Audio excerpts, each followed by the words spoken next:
Teman-teman yang dimuliakan oleh Allah Subhanahu wa taala, Islam adalah agama yang sangat-sangat memperhatikan tentang waktu. Allah Subhanahu wa taala mengatakan di dalam surah Al-Asr, Allah Subhanahu wa taala mengatakan, a'udzubillahi minasyaitonir rajim, bismillahirrahmanirrahim, wal 'asr innal insana lafi khusr. Demi waktu, demi masa, sesungguhnya semua manusia itu berada dalam kerugian. Maka siapa yang tidak berada dalam kerugian? Illal ladzina amanu wa 'amilus shalihat wa tawashaw bil haqq wa tawashaw bis sabr. Kecuali orang-orang yang dia beriman kepada Allah Subhanahu wa taala.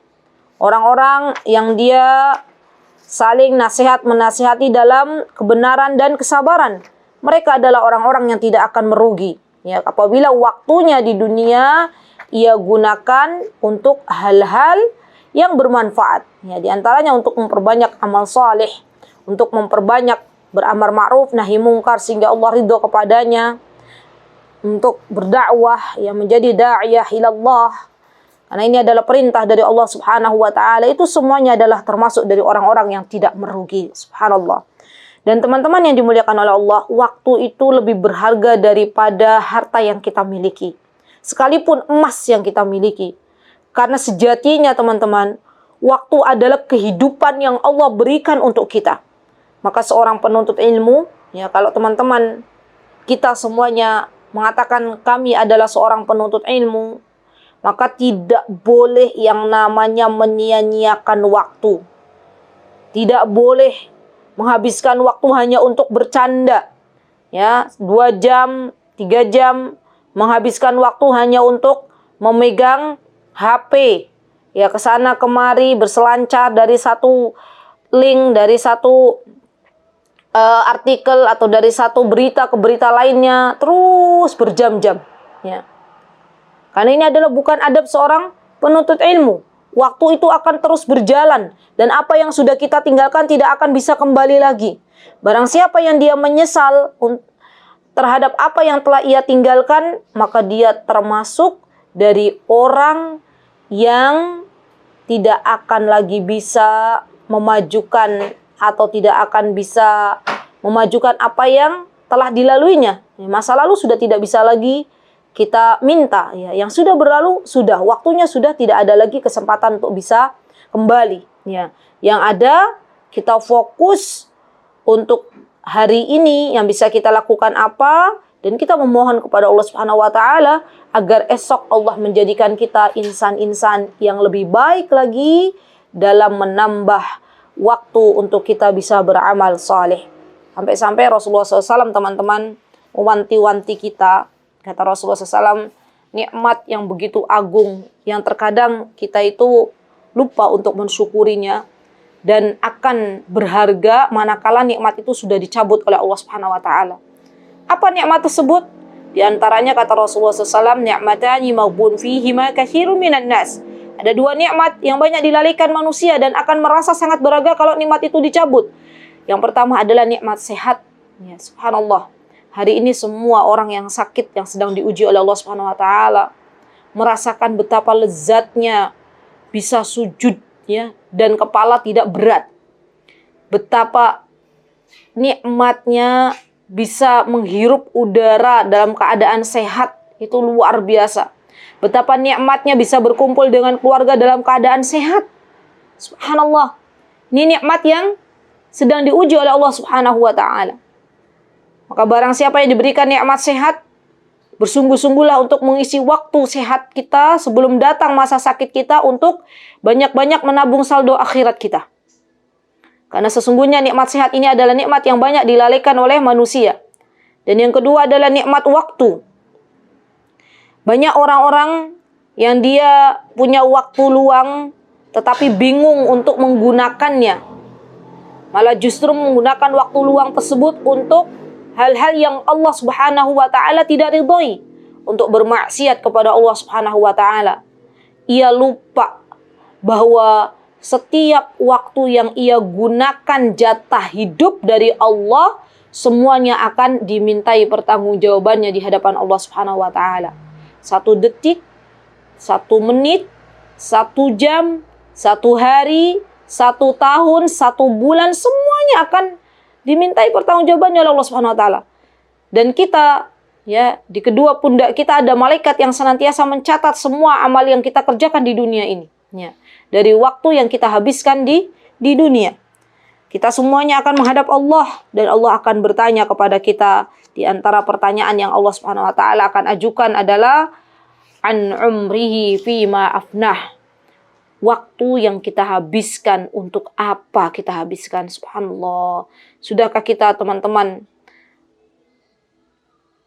menyiapkan jawaban atas apa yang telah Allah Subhanahu wa taala kelak tanya kepada kita semuanya?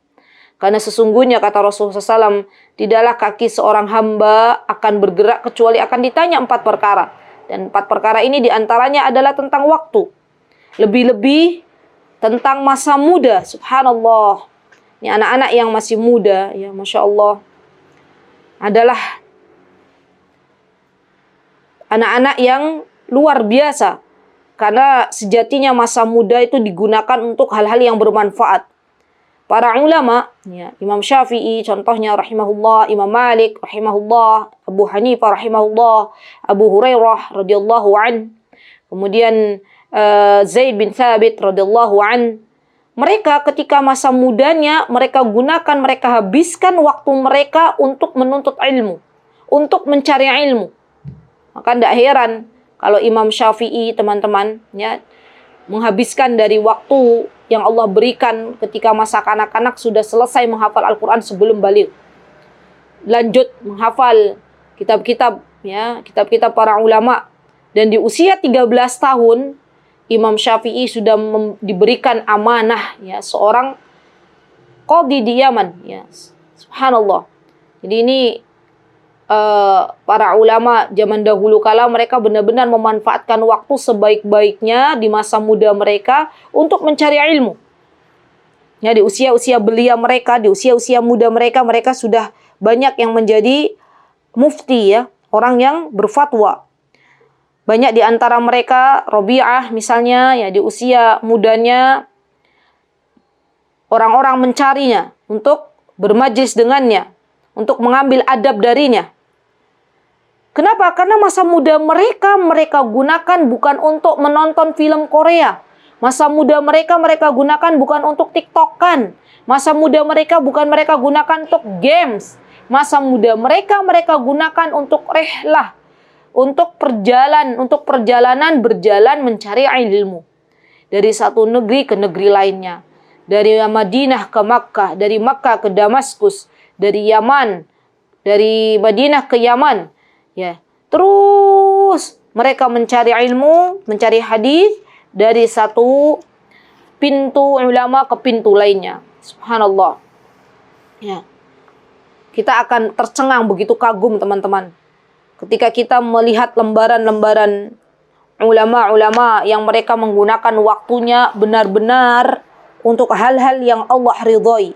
Dan kalau kita mengatakan dalam diri kita, rasanya kita itu nyesel, Ustazah, waktu dulu, waktu masih muda, belum Allah berikan hidayah, ya. Belum Allah berikan hidayah untuk menuntut ilmu, ya. Masa muda saya, misalnya masa muda yang penuh dengan kemaksiatan, misalnya. Maka jangan sampai itu terjadi kepada anak-anak kita.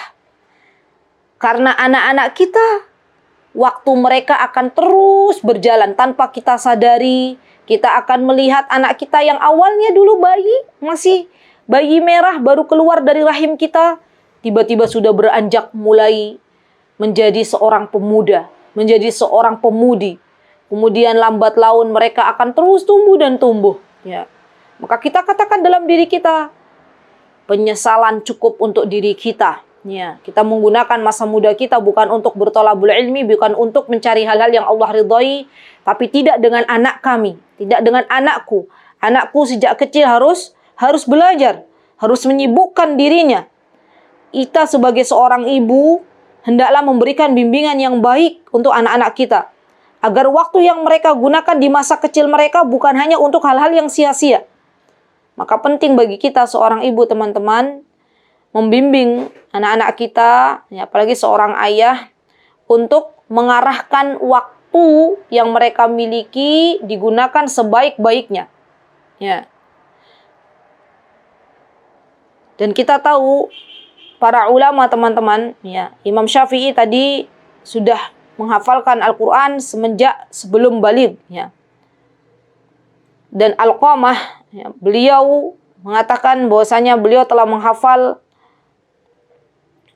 hadis-hadis dan Al-Quranul Karim ketika beliau masih muda. Subhanallah, jadi masih muda itu benar-benar hafalannya itu seperti hafalannya itu kuat gitu ya. Alqamah, Imam Syafi'i, mereka itu punya hafalan-hafalan yang sangat kuat. Karena mereka benar-benar memanfaatkan masa muda mereka untuk benar-benar belajar, menghafal. Dan kita tahu ya, ada sebuah ada sebuah bukan peribahasa ada yang mengatakan, dan kita pernah mendengar ya kata-kata, tapi ini bukan dari Rasulullah SAW, ya, bahwasanya belajar di waktu muda itu seperti mengukir di atas batu, begitu ya. Jadi anak-anak muda itu kalau belajar, kalau bertolabul ilmi, menuntut ilmu, itu lebih mudah untuk menyerap, lebih mudah untuk menghafal, dan kalau sudah menghafalkan sesuatu, itu nancap biasanya di otak mereka, ya. Makanya tidak heran anak-anak kecil yang sudah menghafal Al-Quran, ya, sekarang di tempat kami ada anak-anak kecil menghafal Al-Quran mulai usia 4 tahun sampai usia sebelum SD. Itu Masya Allah, Tabarakar Rahman, teman-teman. Di antara mereka, bifadlillahi ta'ala, ya, ada yang usianya 5 tahun sudah 16 juz. Ya, dimulai dari nol, dimulai dari tidak punya hafalan. 3 tahun ibunya menitipkan kepada kita, ingin menyibukkan anaknya untuk Al-Quran dengan Al-Quran. Masya Allah, Tabarakar Rahman, 5 tahun sudah 16 juz. Kita pernah menguji anak tersebut, ya, dibolak-balik, ayo baca surah An-Nahl, ayo baca surah Al-An'am, ayo baca ini, baca itu. Masya Allah, biidnillahi ta'ala bisa, ya. Padahal dia tidak sudah lama menghafalnya, ya. Kan kalau kita orang tua, ya, kalau kita sudah tua, sudah sepuh, mau menghafal Al-Quran aja, surah Al-Kahfi misalnya, itu rasanya berat, ya. Rasanya perasaan lama sekali. 1 lembar aja tidak habis-habis, 1 jam duduk itu udah hafal-hafal. Anak muda, ya, kalau dia bisa memanfaatkan waktunya untuk bisa menghafal Al-Quran, Masya Allah, biidnillahi ta'ala, 1 halaman itu bisa 15 menit. Ya, fokus, mohon pertolongan kepada Allah, bisa menghafal Al-Quran 15 menit 1 halaman. Biidnillahi ta'ala, itu anak muda. Ya.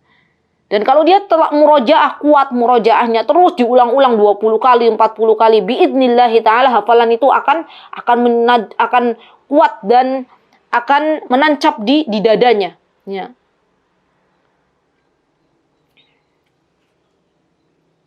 Nasihat untuk diri saya dan teman-teman semuanya, ya, teman-teman yang masih muda, yang saat ini sekarang mendengarkan kajian ini, jangan pernah habiskan masa muda kita untuk hal-hal yang sia-sia. Sibukkan masa muda kita untuk belajar, untuk bertolabul ilm. Ya. Kalau seandainya sekarang teman-teman menyibukkan diri teman-teman di masa muda teman-teman untuk belajar, walaupun itu mungkin melelahkan, ya, maka insya Allah di masa tua teman-teman akan memanen hasilnya.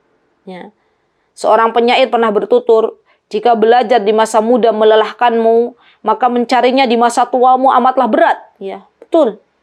Bahkan Imam Syafi'i pernah mengatakan, orang yang ketinggalan dalam belajar di masa mudanya, maka bertakbirlah 4 kali atasnya karena kematiannya. Ya. Jadi karena ketertinggalannya, maka mohon kepada Allah Subhanahu wa Ta'ala agar Allah memudahkan untuk duduk di majelis ta'lim. Dan banyak sekali ucapan-ucapan para ulama yang mereka gambarkan dan mereka puji, ya, orang-orang anak-anak muda yang mau belajar, mau menuntut ilmu, mau belajar ilmu agama. Ya. Dan ini tantangan untuk kita teman-teman, tantangan untuk kita sebagai orang-orang tua, ya. Bagaimana kita berdakwah kepada anak-anak muda, yang membuat komunitas-komunitas yang bermanfaat khususnya anak-anak muda agar mereka mencintai ilmu agama. Karena cara kita berdakwah kepada anak muda dengan anak kecil, dengan orang yang lebih sepuh itu berbeda. Ya. Kalau anak muda itu mereka suka dengan tantangan-tantangan. Maka bagi kita saat ini yang masih diberikan oleh Allah Subhanahu wa taala kekuatan untuk bisa berdakwah, saatnya kita kumpulkan anak-anak muda, saatnya kita jadikan diri kita itu sebagai mesin pendorong ya untuk mereka mencintai ilmu agama. Berikan mereka fasilitas untuk bermajlis ilmu. Subhanallah, jangan kira teman-teman yang saat ini kita sudah berumur, ya ketika kita memberikan fasilitas kepada anak-anak muda untuk menuntut ilmu, jangan kira itu tidak berpahala di sisi Allah Subhanahu wa taala.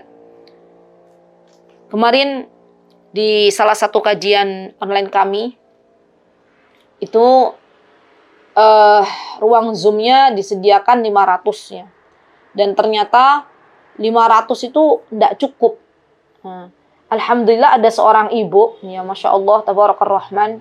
Beliau merasa bahwasanya beliau baru mengenal sunnah baru-baru ini.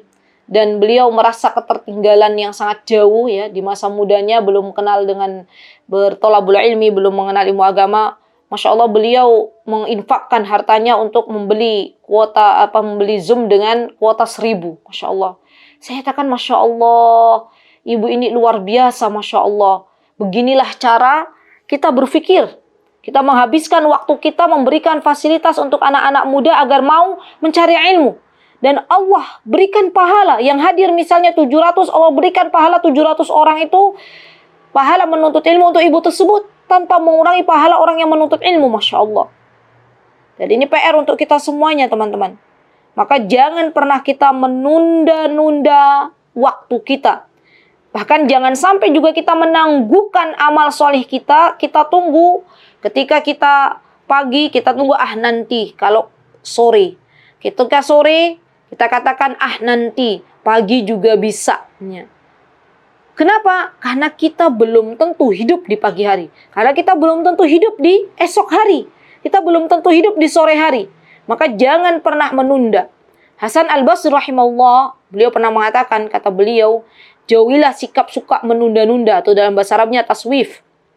Sebab kamu hidup hari ini, kata Hasan Al-Basri, dan bukan hari esok. Jika kamu masih memiliki hari esok, maka bersikaplah seperti hari ini. Jika besoknya Allah takdirkan kita masih hidup, maka katakan dalam diri kita, ya, kalau mau mengerjakan amal soleh ya hari ini. Belum tentu besok masih rizki kita masih dihidupkan oleh Allah Subhanahu wa taala. Ya. Taib, teman-teman yang dimuliakan oleh Allah Subhanahu wa taala, bahkan Qatadah rahimahullah, beliau pernah mengatakan, kata beliau, sesungguhnya at-taswif atau menunda-nunda itu adalah salah satu tentaranya iblis. Ya. Jadi iblis dalam menggoda anak Bani Adam itu diantaranya adalah menunda, memberikan bisikan anak Adam untuk menunda-nunda waktu. Ya. Kalau misalnya kita ada info ya, ada kajian besok misalnya jam sekian, misalnya kajian tafsir. Maka jangan tunggu nanti pekan depan. Bismillah kita memohon kepada Allah, ya Allah berikanlah usia yang barakah. Semoga besok saya bisa ikut kajian tafsir. Atau misalnya kita mau menelaah sebuah kitab, ya habis asar ini. Maka jangan tunggu nanti habis maghrib. Jangan tunggu nanti habis isya. Ya. Kapan Allah berikan kesempatan untuk kita bertolabul ilmi? Kapan Allah berikan kesempatan untuk kita memurojaah kembali ilmu kita? Lakukanlah. Jangan tunggu nanti dan nanti. Kapan Allah berikan kesempatan kita untuk menghafal Al-Quran? Lakukanlah. Kapan Allah berikan kesempatan untuk kita memurojaah Al-Quran? Lakukanlah. Karena kita nggak tahu kesempatan itu kapan datang kedua kali. Baik teman-teman yang dimuliakan oleh Allah Subhanahu wa taala, dan tak lupa kita juga memohon ya kepada Allah Subhanahu wa taala untuk memberikan keberkahan kepada waktu kita. Karena kita lihat para ulama ya, dahulu kala mereka jatah waktunya sama nih sama kita, 1 kali 24 jam. Tapi mereka di usia-usia mereka belia, mereka sudah menuliskan tinta-tinta emas karya mereka. Mereka saat ini sudah tiada, karya-karya mereka masih bisa dibaca oleh kita. Imam Bukhari, Imam Muslim, mereka sudah tidak ada, mereka sudah terbujur di kubur mereka masing-masing. Tapi ilmu mereka, kita bisa membacanya kembali. Dan itu adalah pahala bagi Imam Bukhari dan Imam Muslim karena menjadi ilmu yang bermanfaat. Kita tengok bagaimana mereka memanfaatkan waktu sebaik-baiknya ketika mereka masih hidup. Ya. Maka tak heran kalau saat ini mereka memanen apa yang telah mereka tanam. Ya. Dan waktu teman-teman yang barakah di antaranya, kalau kita ingin waktu kita Allah berikan keberkahan, di antaranya adalah gunakan waktu pagi sebaik-baiknya. Gunakan waktu pagi sebaik-baiknya. Karena bagi siapapun yang menggunakan waktu pagi sebaik-baiknya, ada doa dari Rasulullah SAW. Rasulullah SAW mendoakan ya dengan doa beliau, Allahumma ya Allah barik li ummati fi bukuriha. Berkahilah umatku di waktu pagi. Ya. Jadi jangan sampai nih waktu pagi kita diisi dengan tidur misalnya. Jangan sampai waktu pagi kita diisi dengan megang HP untuk main games. Jangan sampai waktu pagi kita dipakai hanya untuk hal yang sia-sia. Ya. Bisa dibayangkan enggak? Orang bangun misalnya ya, dia memanfaatkan waktu pagi nih sebaik-baiknya. Dia bangun jam 3. Bangun jam 3, dimulai dari sholat malam misalnya. Kemudian menghafalkan Al-Quran setengah jam untuk menghafalkan Al-Quran, misalnya mendekati waktu subuh, di waktu sahur dia memperbanyak istighfar ya. Kemudian dia sholat subuh, habis subuh duduk ya untuk berzikir. Setelah subuh waktunya dihabiskan untuk zikir, setelah itu lanjut waktunya dihabiskan untuk zikir pagi, lanjut misalnya kajian ya. Karena rata-rata kajian-kajian saya yang rutin itu entah hari Senin, hari Kamis, hari Selasa, dan hari Sabtu, semuanya diawali di pagi hari. Ya, kalau Senin dan Kamis jam 5.45, kalau Sabtu dan Selasa jam 6. Ya, mendengarkan kajian kalau belum syuruk ya, di tempat dia salat, baru kemudian setelah itu selesai kajian, syuruk sudah selesai, dia gunakan waktu syuruk ya untuk salat. Subhanallah, Allah berikan bonus jatah. Bonus untuknya apabila salat syuruk, dia akan mendapatkan pahala sebagaimana dia berhaji dan umrah sempurna dan sempurna. Subhanallah, alangkah baiknya, alangkah bahagianya orang yang bisa menggunakan waktu paginya untuk hal-hal yang bermanfaat. Dan sebaliknya, kalau ada teman-teman di sini yang masih menggunakan waktu paginya untuk, mohon maaf sekali, untuk tidur ya, dan itu sudah menjadi pola di dalam kehidupannya, bangun, rubah pola hidupnya ya. Memang harus berjuang. Kalau orang-orang yang biasa, mohon maaf, tidur di pagi hari, untuk memulai tidak tidur itu harus berjuang. Kalau bisa satu keluarga itu berjuang semuanya ya, lakukan apapun, dimulai dari misalnya kalau biasanya habis subuh itu kembali ke kamar, jangan di kamar, semua kamar dikunci. Kalau bisa misalnya kumpul di ruang keluarga atau kumpul di ruang salat ya, misalnya karena saat pandemi ini mungkin ada sebagian yang tidak ke masjid. Kemudian orang tuanya, bapak misalnya, suami kita memberikan tausiah kepada anak-anak atau kita baca Al-Quran sampai nunggu waktu syuruk ya. Karena para ulama zaman dahulu teman-teman ini sangat menghargai waktu subuh. Secapek apapun mereka ya, misalnya habis perjalanan safar, mereka bersungguh-sungguh untuk tidak tidur setelah subuh ya, untuk tidak tidur setelah subuh. Ini adalah perjuangan mereka dalam memanfaatkan waktu pagi sebaik-baiknya, karena waktu pagi adalah waktu yang didoakan oleh Nabi kita Muhammad SAW. Gunakan sebaik-baiknya waktu pagi ya. Dan waktu pagi itu subhanallah, kalau kita mau menghafal Al-Quran tuh waktu yang sangat bagus ya. Waktu yang luar biasa. Allah berikan kemudahan untuk menghafal Al-Quran di pagi hari, Masya Allah. Ya. Digunakan untuk menghafal Al-Quran, gunakan untuk menghafal hadis, gunakan untuk memurojaah apa yang telah kita dapatkan ilmu selama ini agar Allah berikan kebarokan kita untuk bisa mengamalkannya. Dan biasanya kalau ada anak-anak atau ada kita ya, sudah waktu paginya itu sudah benar-benar kita gunakan sebaik-baiknya, maka Allah berikan lagi, Allah bukakan lagi pintu-pintu kebaikan yang lainnya. Ya Allah berikan kemudahan untuk sholat duha, Allah berikan kemudahan untuk datang lagi ke majlis ilmu ya, misalnya kayak seperti ini jam 10 ya. Kemudian nanti sebelum duhur dia qailulah ya, tidur sejenak ya, mengikuti sunnah Nabi kita Muhammad SAW. Kemudian setelah itu waktunya digunakan sebelum tidur, sebelum duhur untuk sholat, ya, sholat rawatib. Kemudian untuk baca Al-Quran. Setelah duhur dia gunakan juga untuk baca Al-Quran. Masya Allah, waktunya tuh barakah. Ya. Maka benar apa yang dikatakan oleh Rasulullah SAW, barang siapa yang ingin hidupnya mulia, maka manfaatkan waktu sebaik-baiknya. Ya. Para ulama, teman-teman yang dimuliakan oleh Allah, mereka rela untuk memanfaatkan waktu, ya, sebaik-baiknya, dan mereka rela untuk meninggalkan keluarganya demi menuntut ilmu. Ya. Mereka rela untuk bangun di sepertiga malam berdoa kepada Allah Subhanahu wa taala agar diberikan ilmu yang barakah.